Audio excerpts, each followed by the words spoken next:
Apocalipse capítulo 2, do versículo 18 ao versículo 29. Esse é o texto que, com a graça de Deus, iremos expor nessa noite. Diz a palavra de Deus, santa, inerrante, infalível, autoritativa. Ao anjo da igreja em Tiatira escreve: estas coisas diz o Filho de Deus, que tem os olhos como chama de fogo e os pés semelhantes ao bronze polido. Conheço as tuas obras, o teu amor, a tua fé, o teu serviço, a tua perseverança e as tuas últimas obras, mais numerosas do que as primeiras. Tenho, porém, contra ti o tolerares que essa mulher, Jezabel, que a si mesma se declara profetiza, não somente ensine, mas ainda seduz os meus servos a praticarem a prostituição e a comerem coisas sacrificadas aos ídolos. Dei-lhe tempo para que se arrependesse. Ela, todavia, não quer arrepender-se da sua prostituição. Eis que a prostro de cama, bem como em grande tribulação os que com ela adulteram, caso não se arrependam das obras que ela incita. Matarei os seus filhos, e todas as igrejas conhecerão que eu sou aquele que sonda mentes e corações, e vos darei a cada um segundo as vossas obras. Digo, todavia, a vós outros, os demais de Tiatira, a tanto quantos não têm essa doutrina e que não conheceram, como eles dizem, as coisas profundas de Satanás. Outra carga não jogarei sobre vós. Tão somente conservai o que tendes até que eu venha. Ao vencedor que guardar até o fim as minhas obras, eu lhe darei autoridade sobre as nações, e com cetro de ferro as regerá e as reduzirá a pedaços como se fossem objetos de barro. Assim como também eu recebi de meu Pai, dar-lhe-ei ainda a estrela da manhã. Quem tem ouvidos, ouça o que o Espírito diz às igrejas. Amém. Oremos, irmãos. Senhor nosso Deus, nós te pedimos a tua graça e o teu favor, que o Senhor fale conosco. Deus, como o Senhor tem falado, reconhecemos que o Senhor tem sido gracioso. Uma das grandes bênçãos que temos recebido da tua parte, ó Deus, tem sido a tua palavra, porque o Senhor é quem tem nos dado. Não provém, ó Deus, de outra fonte, senão a ti mesmo, ó Deus. Do teu Filho, ó Deus, tem vindo, ó Deus, pela obra manifesta do teu Espírito. Por isso, ó Deus, nós te damos graças, mas nós continuamos, ó Deus, necessitados e te pedimos. Não queremos, ó Deus, parar. Não queremos considerar que aquilo que temos já é suficiente. Queremos buscar mais e conhecer mais a ti, ó Deus. Até que um dia sejamos chamados, até que um dia teu Cristo, teu Filho Jesus, teu Filho bendito Jesus Cristo venha e possa nos revelar tudo, e assim, ó Deus, estaremos em perfeição. Até lá, Senhor, ouve a nossa oração. Seja conosco, ó Deus, e nos ajuda, Senhor, nas nossas fraquezas e dificuldades, para que o teu Filho bendito apareça nessa mensagem. Concede ouvidos, ó Deus, a todos quantos têm a oportunidade de ouvi-la. Nesse momento, nós te pedimos no nome de Jesus. Amém. Meus irmãos, essa é mais uma carta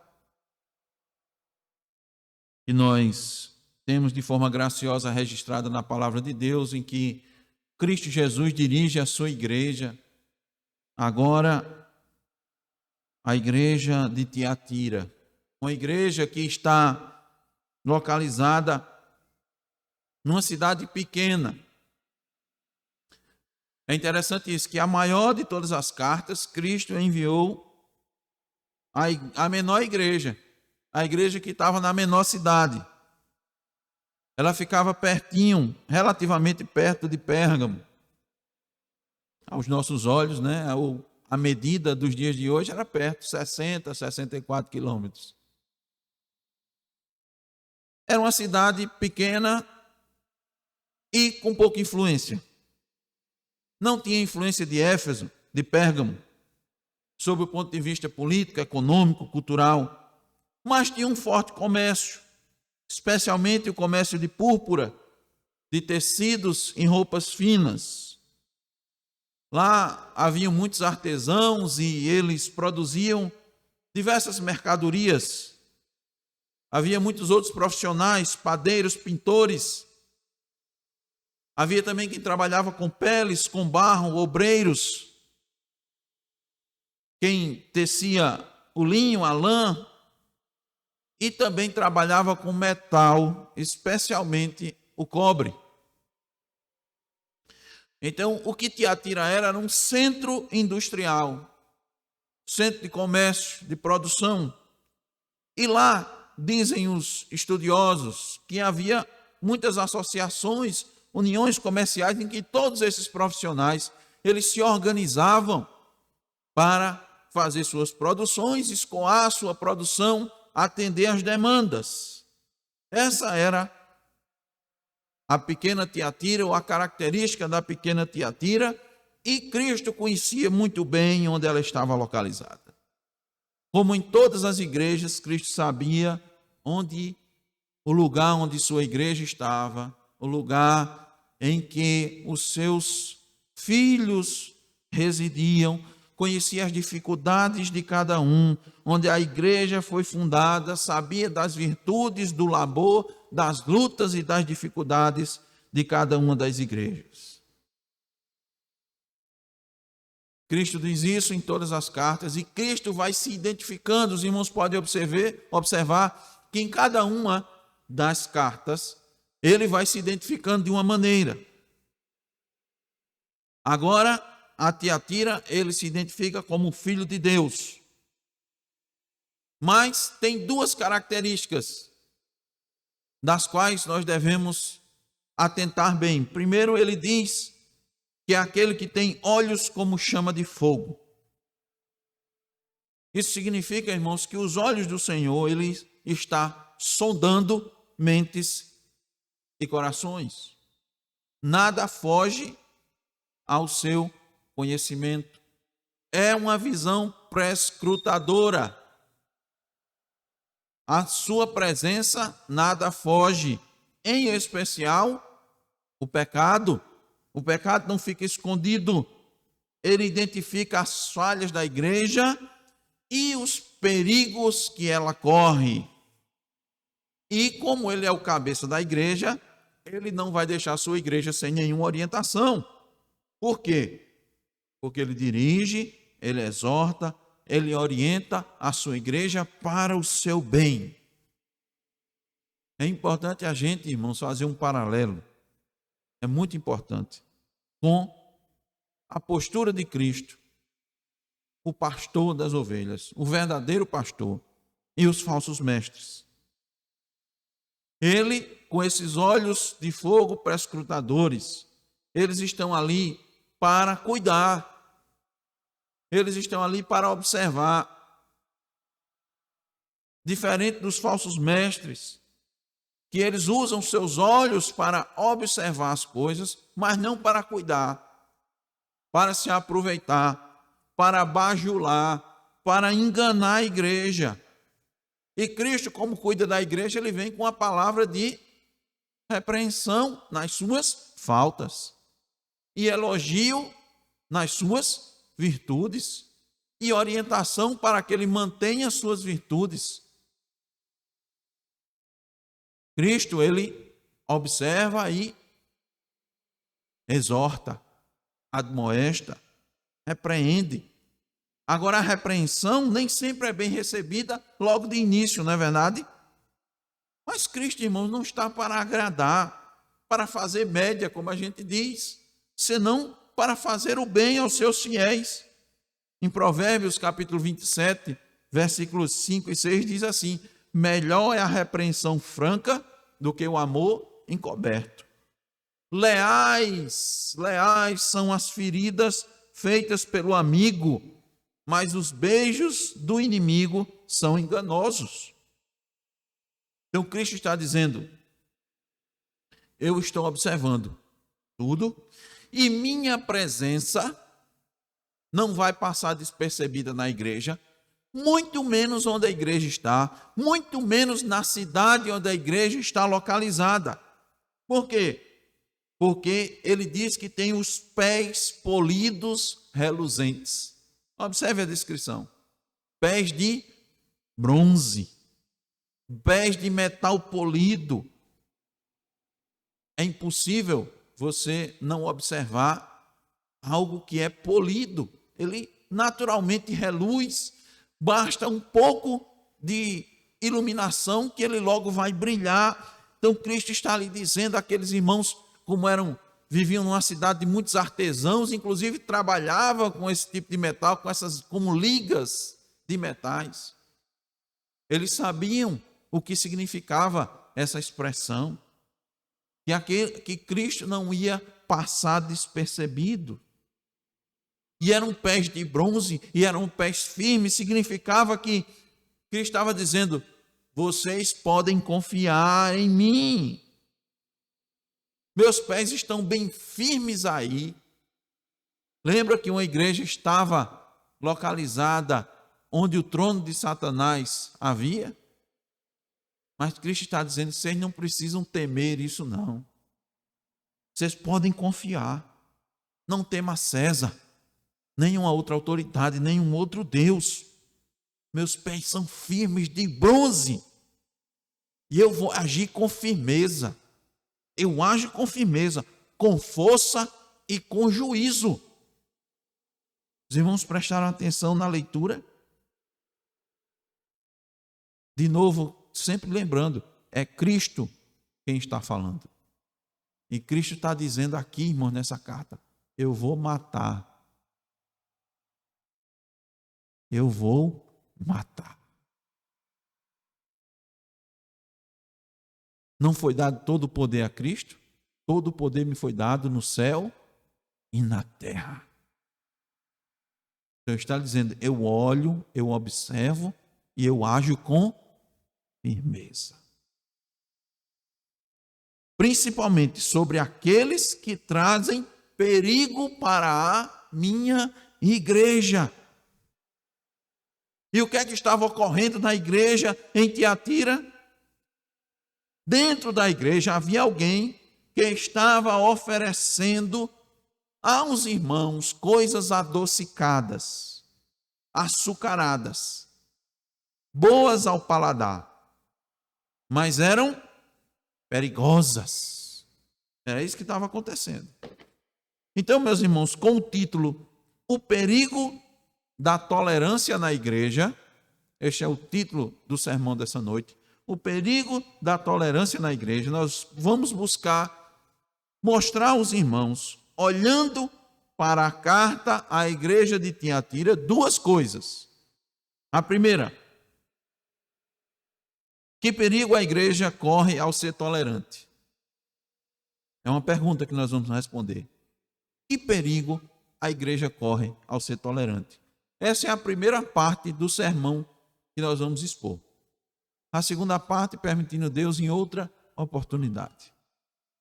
A segunda parte, nós vamos procurar responder a segunda pergunta: como a igreja pode se livrar desse perigo? Agora, nós vamos ver que perigo a igreja corre ao ser tolerante. E o primeiro deles é se conformar ao mundo. Quando a igreja é tolerante com o pecado, com os erros, nós vamos ver que erro específico aqui em Tiatira, mas não é somente este erro, é com todos os erros, em especial os erros doutrinários. Ela corre o risco de se tornar como o mundo, e nós sabemos que uma igreja que se conforma ao mundo deixa de ser igreja. Ela se descaracteriza. Ela tem nome de igreja, mas ela não é igreja. Ela funciona como igreja, mas para Cristo ela não é igreja. Vamos ver o versículo 20. Novamente. Tenho, porém, contra ti o tolerares que essa mulher, Jezabel, que a si mesma se declara profetiza, não somente ensine, mas ainda seduza os meus servos a praticarem a prostituição e a comerem coisas sacrificadas aos ídolos. O que é que havia dentro da igreja? Dessa igreja? A igreja operosa. Nós vamos ver. A igreja operosa. O que é que tinha dentro dessa igreja? Uma mulher que se declarava profetisa e ensinava falsas doutrinas, mas o problema era que a igreja estava tolerando essa mulher. Certamente era uma mulher que tinha influência. A Bíblia não diz que influência era essa. Mas, irmãos, nós sabemos muito bem, normalmente, as pessoas que têm influência nos locais, em vários locais, principalmente dentro da igreja. Nós podemos deduzir e até trazer como forte possibilidade que, como ela ensinava, naturalmente ela tinha essa facilidade de ensinar, capacidade de ensinar, tinha um conhecimento, tinha poder da oratória. As pessoas acham bonito, né? Quem sabe falar bem, quem sabe falar em público, quem sabe argumentar, quem sabe debater. Então isso já traz uma grande impressão, uma boa impressão. Então é também provável que ela tinha poder de persuasão. E também, irmãos, é normal que ocorra que uma pessoa como essa, seja homem ou seja mulher, venha de uma família influente, de uma família nobre da igreja. E aí eu já abro um parêntese. Famílias, tomem muito cuidado. Muitas igrejas já sofreram grandes prejuízos por causa de famílias que se unem de forma errada. Quando uma família é unida em prol do evangelho, ela é uma bênção tremenda para a igreja. Agora, muitas se unem e fazem muito mal à igreja. Era possível que ela fosse de uma família influente, uma família tradicional dentro da igreja, e as pessoas ficassem temerosas em confrontar, né? Mas fulana, né? Fulaninha, filha do irmão tal, filha da irmã, fez tanto já pela igreja, né? A gente precisa ter. Vamos tolerar?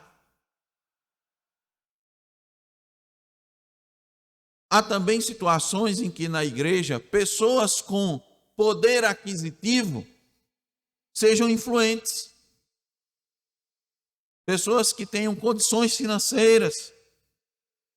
Muitos pastores têm medo de admoestar, exortar irmãos com condições financeiras, porque pode perder a oferta, pode perder o dízimo da igreja, e isso vai fazer falta.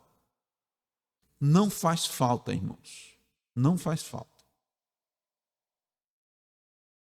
Posso contar a vocês um exemplo. Em uma determinada igreja pequena, de irmãos, a maioria dos irmãos, a grande maioria, digo com toda certeza, 70%, pelo menos da igreja ganhava, quem contribuía, os que podiam contribuir, contribuía com salário mínimo. E nessa determinada igreja tinha uma médica. Então nós sabemos que normalmente os médicos têm uma capacidade, né, financeira maior. E essa pessoa, ela começou a agir contrário à igreja. E havia um medo, porque se ela saísse, certamente o pastor ia ficar desassistido. Ela ia deixar de dar o dízimo e a sua oferta. Mas eu lhes digo, não ficou. Deus proveu. Deus proveu. E ele dá a provisão. Então muitos têm medo. Era possível que essa mulher tivesse uma grande capacidade, né? Quem sabe fosse até uma presidente de uma associação de tecelãs, vendedoras de púrpura. Ela estava atraindo, cativando, enganando e corrompendo os crentes a praticarem a prostituição. E a prostituição, quando a gente fala aqui, irmãos, Deus trata os falsos ensinos como prostituição. Ela estava ensinando as pessoas a comerem coisas sacrificadas aos ídolos. Isso é prostituição. Por várias vezes, Deus chamou Israel de prostituta. Vejam os profetas menores. Por quê? Porque estava trocando o verdadeiro Deus por falsos deuses. Cristo aqui a chama de Jezabel. Não é que o nome dela fosse Jezabel, realmente, irmãos. Mas isso é uma referência àquela esposa do rei Acabe. Acabe se casou com ela, era uma princesa de Sidom. E ela insistiu com Acabe a cultuar Baal, a cultuar a deusa Azera, construiu um templo e um poste ídolo sagrado para que o povo ali sacrificasse e adorasse. Então essa mulher em Tiatira, ela ensinava. Ela tinha conhecimento, mas era um conhecimento falso, fraudulento. E isso nos serve, irmãos, como um grande alerta. Que tipo de alerta? Não fique impressionado, irmãos, com ninguém que fala bem. Não fique impressionado com quem tem facilidade em expor assuntos bíblicos, que tem conhecimento na Escritura. O apóstolo Paulo disse aos irmãos em Coríntios, eu não vim com você com sublimidade de palavras. Lembra que ele diz isso? Os coríntios, aqueles irmãos ali, chegava alguém influente, não é? Mostrando o conhecimento dos originais, e falando bonito, e falando palavras difíceis. E Paulo disse, eu não vim não, eu vim na simplicidade da palavra. Então não se impressione com ninguém que venha falando difícil, que venha debulhando vocabulário teológico. Devemos sempre, a Bíblia diz, provar os espíritos. Aquela mulher, ela estava persuadindo os irmãos a se prostituírem.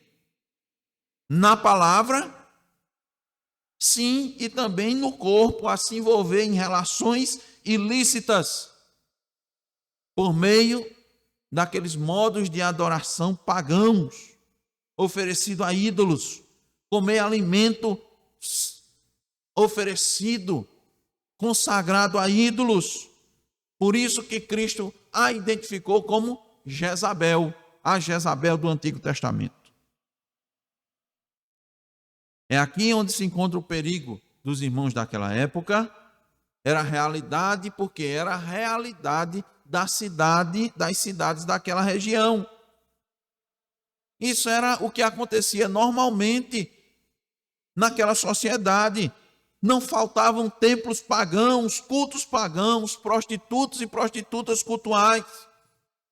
Esses cultos, junto com os cultos ao imperador, ocorriam em todas aquelas cidades. Era algo comum, praticado por quase toda a população.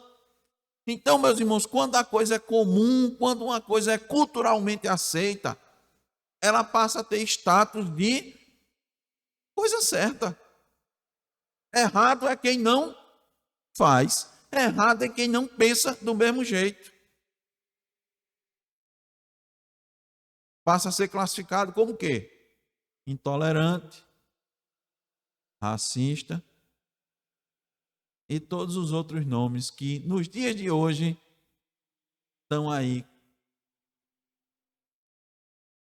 à vontade. Preconceituoso é o mais bonitinho, nem se fala mais nesse nome. Preconceituoso não. É o mais bonito.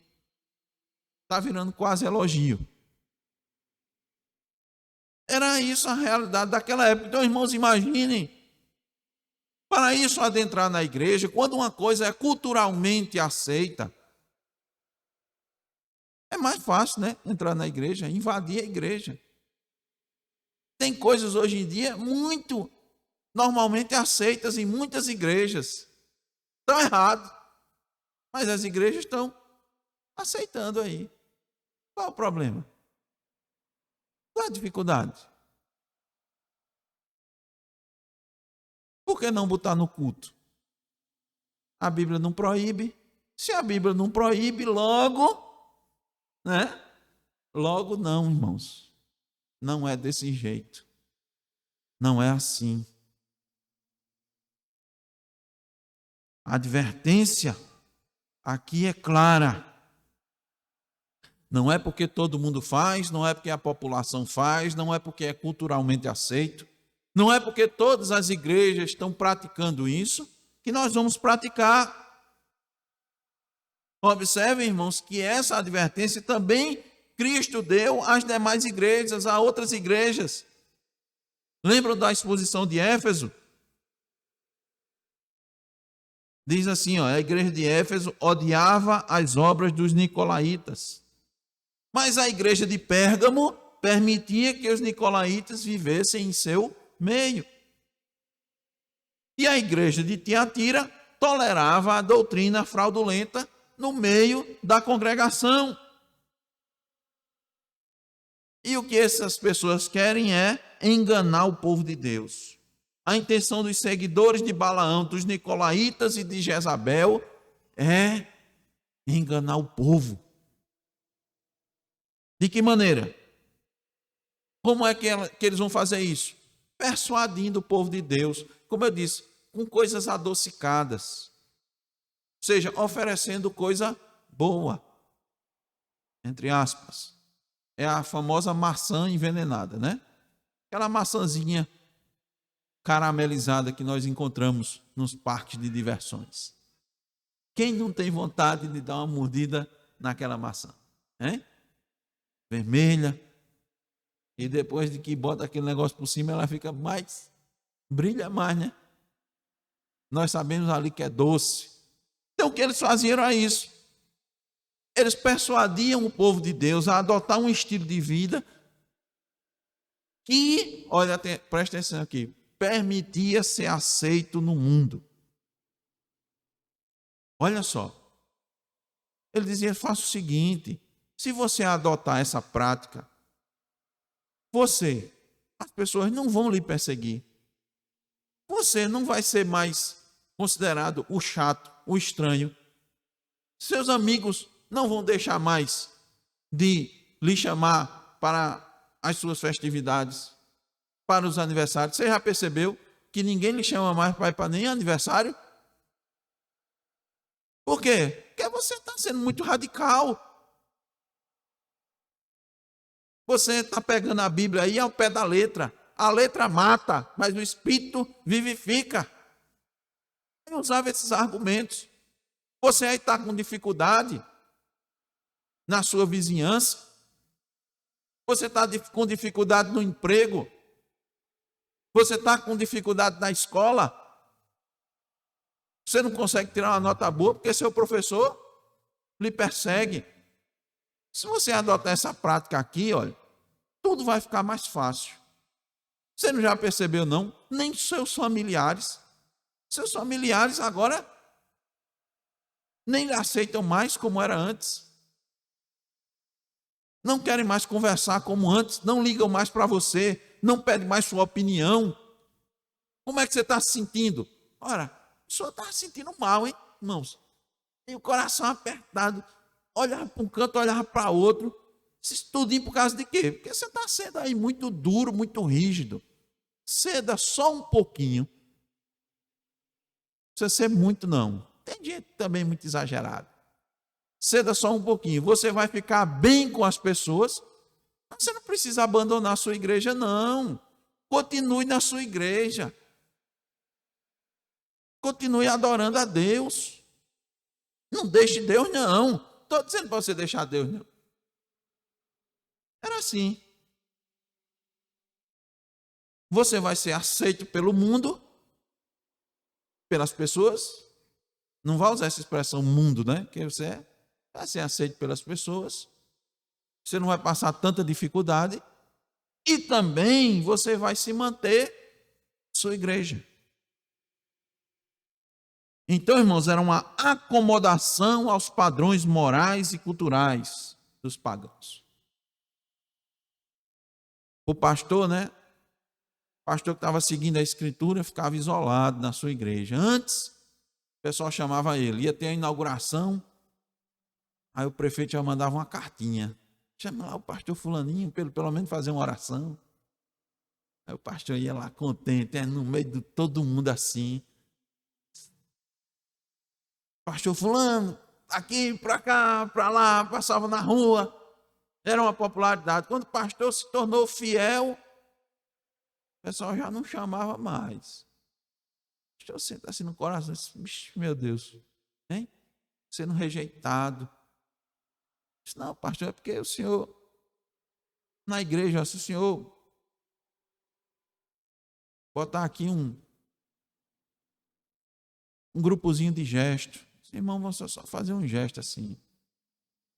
Uma coreografiazinha, não é demais não. Aí, ó, garanto, senhor, que no outro domingo vai começar a ir muita gente lá para a sua igreja.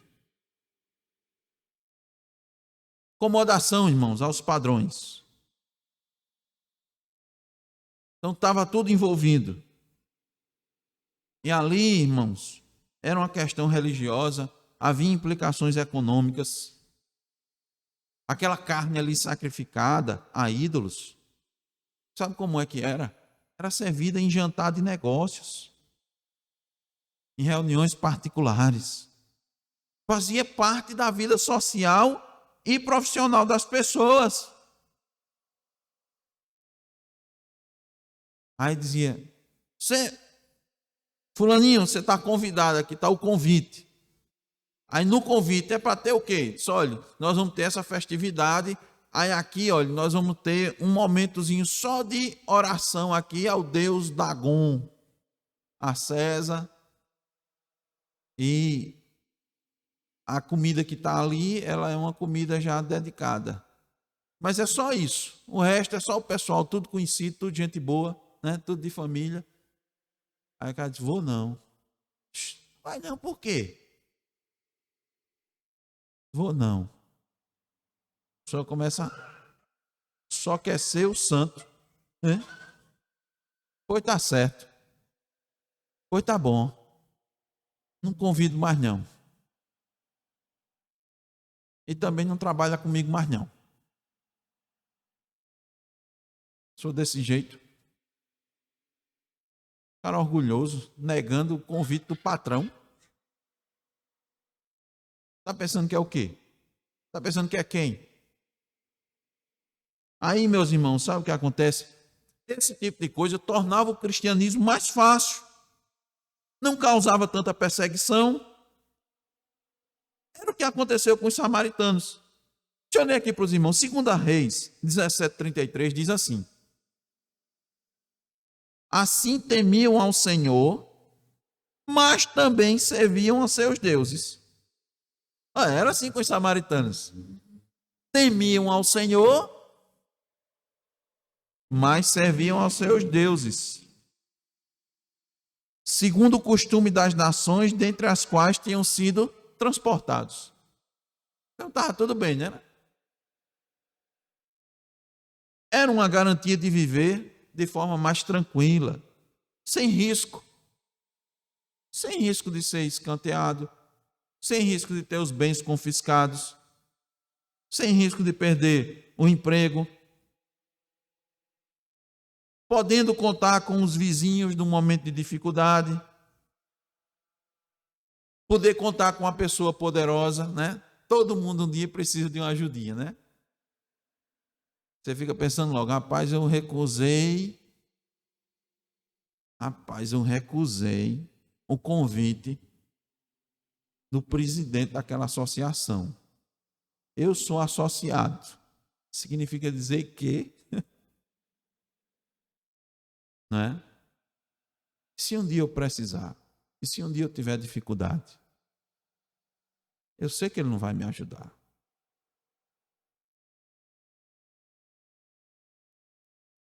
Mas a palavra diz, ninguém pode servir a dois senhores. Está lá em Mateus 6,24 e Lucas 16,13. Tiago também diz assim, olha irmãos, como a gente fala de prostituição, adultério, sob a perspectiva espiritual. Olha o que é que Tiago diz, Tiago 4,4. Adúlteros, vocês não sabem que a amizade com o mundo é inimizade com Deus? Veja, só a amizade com o mundo já significa adultério. Eu pergunto, alguma semelhança com os nossos dias? Só os de Tiatira corriam esse risco? A igreja nos dias de hoje não corre esse risco? Corre. Por isso que ela não deve tolerar nenhuma prática, nenhum ensino que a torne amiga do mundo, agradável às coisas do mundo. Não importa a quem traga esses ensinos e costumes. Não importa se é popular, muito querido. Não importa se uma pessoa é muito conhecedora do Evangelho. Se trouxer alguma coisa contrária à Escritura, não tolere. Pode ser amigo, amiga, experiente, estudado, desenrolado, cativante, camarada, ajudador. Pode ser quem for. Não se preocupe não se a pessoa é graduada, pós-graduada em Bíblia, doutor em divindades, se é considerado um grande pregador, qualquer coisa. Reformado, puritano. Se tiver contrário às Escrituras, rejeite. A Bíblia diz, seja anátema.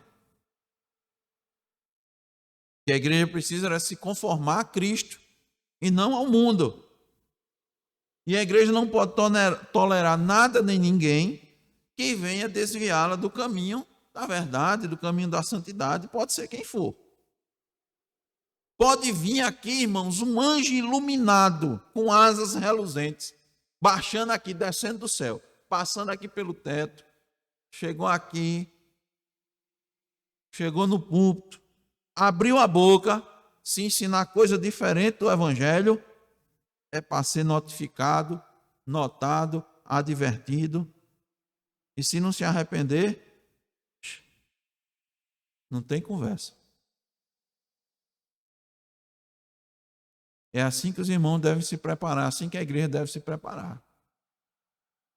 Esse pastor tem que pregar de acordo com a Escritura. Se não pregar, notifique ele. Chame, converse, mostre. Se ele não quiser, também não queira. E seja outro, e qualquer outro. Não importa quem seja. A igreja tem um compromisso maior com quem? Com quem tem os olhos de fogo e os pés de bronze reluzente. É esse o compromisso que a igreja tem.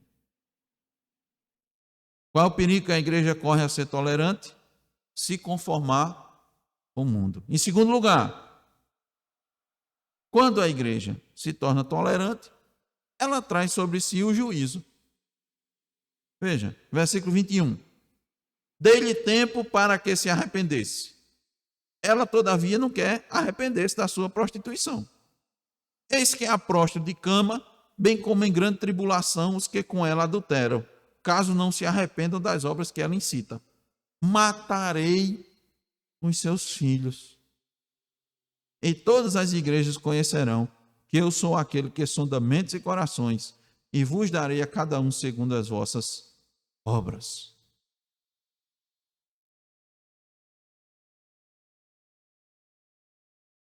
Deixa eu dizer novamente, irmãos, essas palavras aqui são de Cristo. Palavras de Cristo no Novo Testamento, no livro de Apocalipse. Que é o mesmo Deus, viu, do Antigo. É porque o pessoal diz que o Deus do Antigo é um Deus sanguinário, mas o Deus do Novo é um Deus light, né? De amor, de bênção. Mas não é sanguinário, não. Diz assim, eu vou botar vocês de cama, ou seja, eu vou mandar uma doença. Todos, Jezabel e todos que adulteraram com ela vão prostrar. Se não se arrepender, eu vou matar seus filhos. Não tem isso aqui, irmão, não é assim. Não, pastor, isso é uma linguagem assim simbólica, sabe? Veja bem, tem que dar uma interpretada aqui, porque isso é uma alegoria. Tem alegoria aqui não, irmãos. Aqui é o real. Aqui é o literal. É assim que Deus trata aqueles que desencaminham a sua igreja. Ele tem misericórdia, ele é longânimo, ele é compassivo, ele dá tempo de se arrepender, ele dá oportunidade de arrependimento. Mas quem não se arrepende, ele luta com a espada. Lembra da outra carta? Que diz assim, a espada que sai da minha boca, eu luto.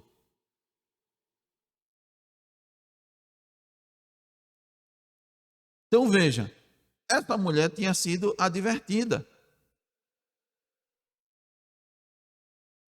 Em outro tempo, irmãos, fiéis servos do Senhor tinham advertido essa mulher. Quando Cristo disse, eu a advirto, né? Ela não quis se arrepender. Não foi que Cristo veio pessoalmente. Aqui veio, foi uma teofania, ele veio e falou diretamente à mulher. Ele usou os seus servos. Ele usou o anjo da igreja, o pastor. E a pessoa se arrependeu? Não. Se recusou a se arrepender. E a igreja não tomou as providências necessárias. Aí Cristo disse assim, se você não toma as providências necessárias, eu venho com juízo. Eu venho com juízo. Não foi isso que ele disse? Dê-lhe tempo. Ela não quer se arrepender. Então Cristo aqui está dizendo, eu sou misericordioso, sou paciente. Eu dei uma chance. Lá em 2 de Pedro 3,9 diz assim, irmãos, o Senhor não retarda a sua promessa, ainda que alguns a tenham por tardia, mas é longânimo para conosco, não querendo que alguns se percam, senão que todos venham a arrepender-se. Então Deus sempre dá conselhos, dá sinais, dá dicas, né? Diz assim, olha, vá por aqui, esse é o caminho. Então Deus, irmão, não age de forma precipitada, intempestiva, apressada, impensada. Não. De forma alguma. Ele tem o maior prazer em ver um coração quebrantado. Por isso que diz aqui, Pedro diz, não querendo que alguns se percam. Então ele é longânimo. Mas,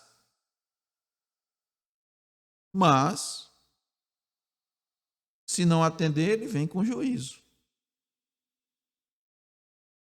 Vamos lembrar de Jonas? Ele mandou quem? Mandou Jonas a Nínive, não foi? E ele deu tempo, não foi? Esperou. Não veio logo contra o juízo, contra aquele povo.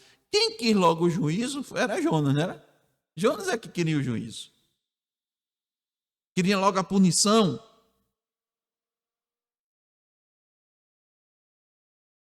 Isso é normal. Até pela nossa natureza, né, irmãos?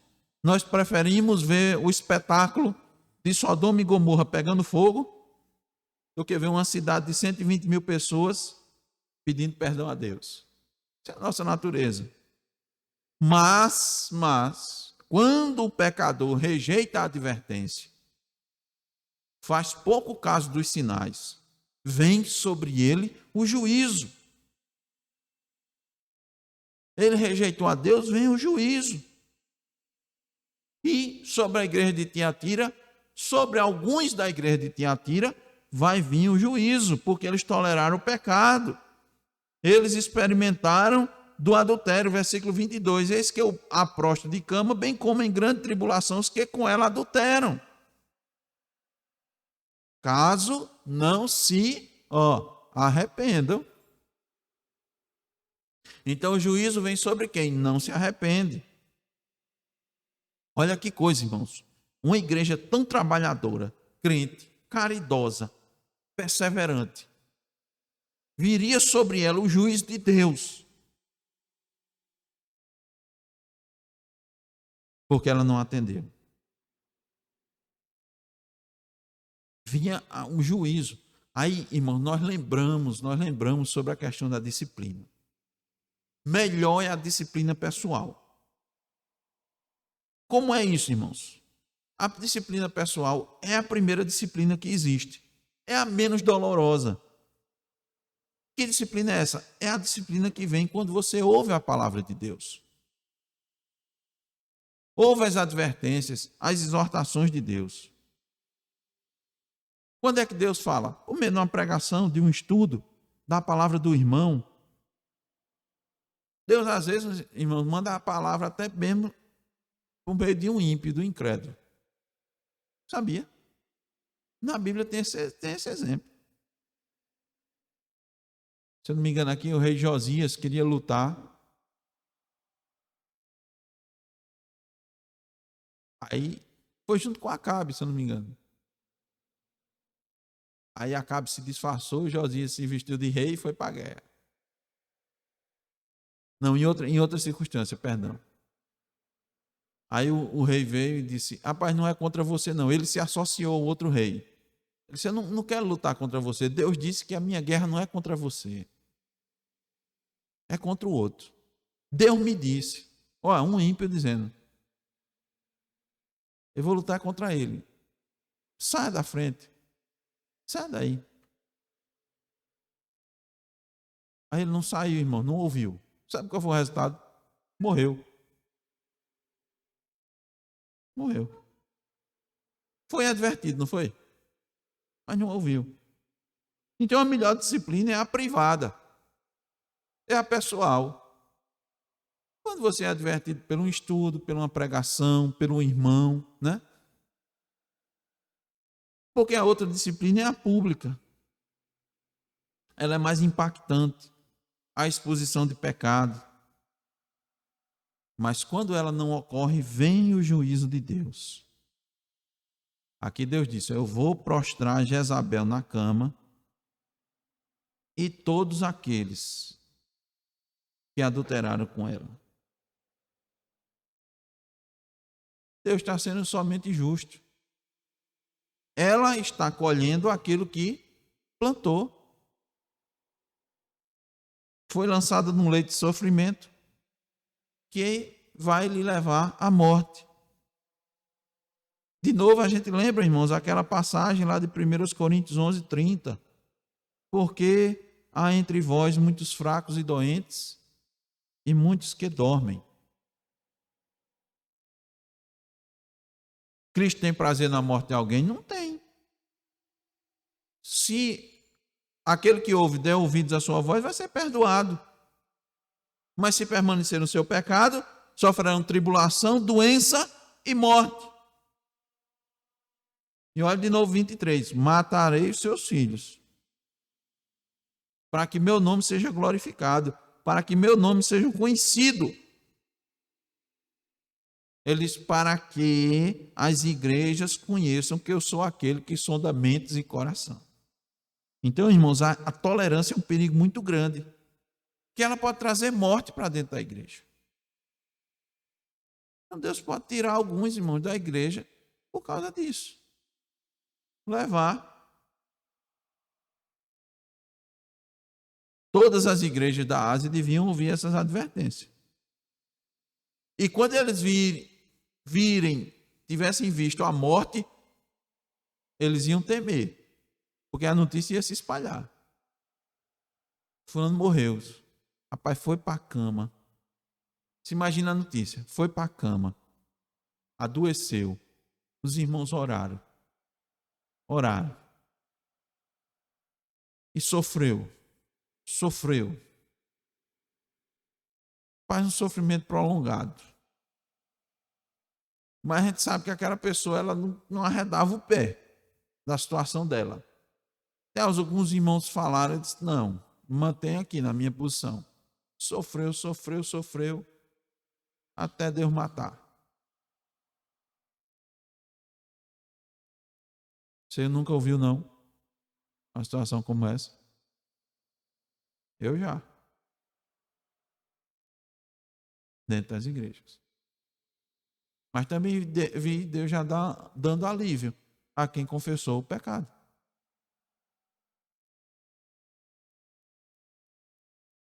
Salmo 9,16 diz assim: o Senhor é conhecido pelo juízo que executa. Enlaçado está o ímpio nas obras das suas próprias mãos. Em outra tradução diz: os ímpios caem em suas próprias armadilhas. Concluindo, irmãos, Deus sonda os corações e as mentes. Cristo tem os olhos como chama de fogo. Ele julga retamente. Ele sabe o motivo pelo qual estamos agindo. Ele sabe a razão pelo qual estamos fazendo as coisas. Ele sabe o que ocorre no meio da igreja. E se houver tolerância, ele vai julgar. Por isso, não devemos ser tolerantes com o pecado, nem com o nosso, nem com o do nosso irmão.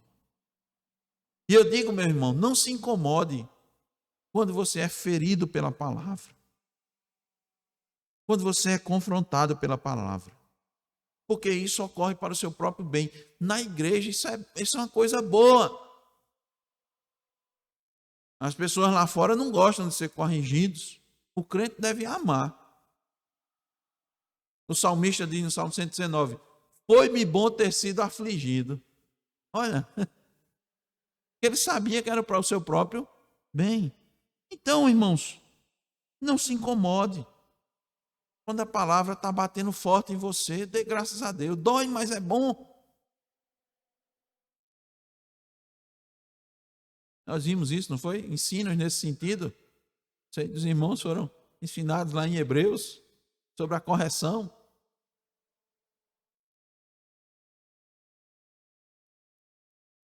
Certamente o pastor da igreja de Tiatira trazia ensinos que feriam, que deixavam marcas naqueles irmãos.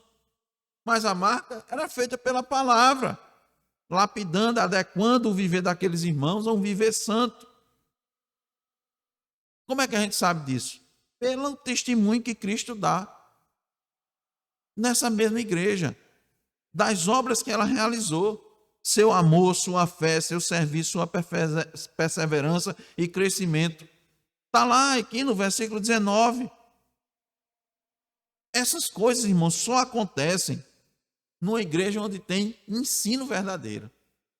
Não tem uma igreja que não tem ensino verdadeiro. Cristo não vai dizer, ó, tua fé, teu serviço, tua perseverança. Vai dizer. E se há ensino verdadeiro, há confronto. A luta, a renúncia, a dor, a abandono das coisas que nós gostamos. Por isso, recomendamos aos irmãos que estão nessa luta, sendo fiéis a Cristo, que não parem, porque Ele conhece aquilo que estamos fazendo. Não importa se os outros estão vendo ou não. Não esmoreça. Cristo tem os olhos que enxergam todas as coisas. Também não esmoreça. Porque muitas vezes você diz, eu estou lutando muito, pastor, mas parece que a gente não vai vencer. Vai. A promessa é sempre de vitória. A promessa é sempre de vitória. Então Cristo está dizendo para continuar firme. Porque aí você vai se livrar desse perigo. Você vai estar apto para receber a recompensa. Porque você está lutando pelo reino de Deus.